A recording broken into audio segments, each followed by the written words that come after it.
Salut tout le monde, c'est Hello, bienvenue sur la chaîne. Aujourd'hui, on va parler d'un truc qui va vous sauver la vie, que vous soyez en formation ou en freelance. On a tous envie de taper sur VS Code et de taper ses premières balises, mais spoiler, c'est le meilleur moyen de se planter et de devoir tout recommencer 3 fois. Aujourd'hui, je vous montre le vrai workflow, les étapes de conception pro avant de toucher à une seule ligne de code. Allez, c'est parti.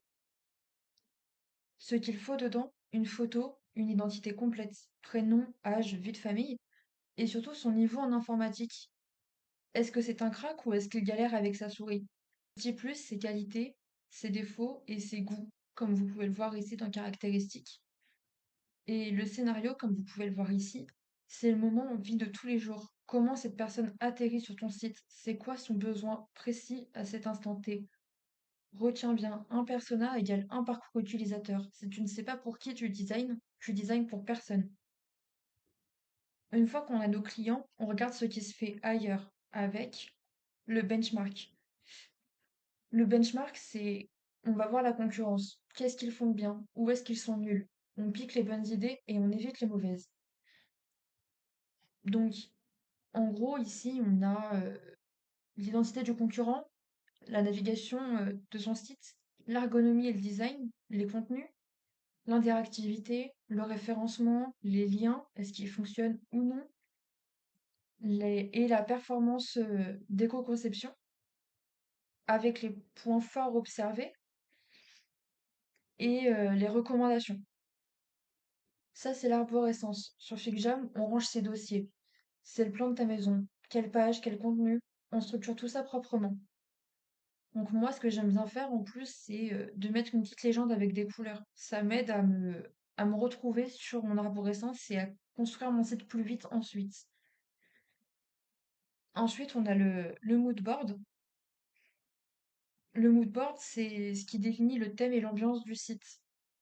On veut du sérieux, du fun, du futuriste, etc. Après, on a aussi la charte graphique avec le logo, le nom du projet. Pareil, encore le logo, le favicon, les couleurs principales avec le code EXA, couleur d'accentuation avec le code EXA aussi, et les typographies qu'on va utiliser. Donc moi j'ai pris la Playfair Display et la Montserrat. Et là ici j'ai fait un exemple de ce que ça donnait sur un titre et du texte lambda que je pourrais retrouver dans mon site. Donc ensuite j'ai fait des wireframes. Donc les wireframes, c'est une maquette avec uniquement des nuances de gris pour bien voir la hiérarchie des pages et la construction des pages. Donc là, par exemple, on a la page d'accueil avec le header, le H1, euh, les infos qu'on pourra retrouver en fait sur une page d'accueil classique avec le footer, les pages obligatoires de mention légale, CGV, politique de confidentialité, le plan du site. Donc sur les wireframes, on va déjà intégrer les vraies polices, les bonnes tailles et les décorations, les soulignements, etc. Et sur Figma, on a l'avantage de pouvoir faire un prototype.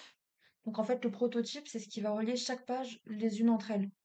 Par exemple, le, sur la page d'accueil, sur mes produits, j'ai un bouton détail qui va me ramener à ma fiche produit que j'ai mis en exemple. Pareil, j'ai un bouton découvrir notre boutique. Elle va ramener directement à cette page-là, la page de la boutique. Euh, voilà. Et donc, pour voir le résultat de son prototype, on a ce petit bouton qui est juste ici,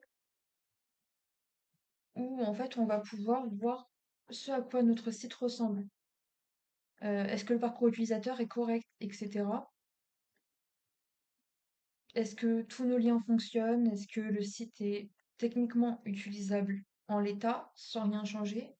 Moi, ce que je fais, c'est que je fais une copie de mes wireframes et que je la colle directement dans l'endroit où je fais ma maquette HD.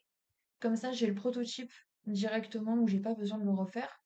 Et j'ai déjà mes pages qui sont déjà prêtes, qui sont déjà utilisables pour mettre en place la couleur et les différentes images. Et je trouve ça beaucoup plus pratique et beaucoup plus rapide surtout. Donc en fait, la maquette HD, c'est on applique toute la charte graphique sur nos wireframes. on peaufine le prototype final avec des vraies animations. Et là, en fait, normalement, ton client, il doit se dire, on dirait un vrai site. Et en soi, dans l'état, on pourrait croire que c'est un vrai site quand on le visite comme ça. Voilà, donc si vous respectez ça, votre code va couler tout seul parce que vous saurez exactement où vous allez.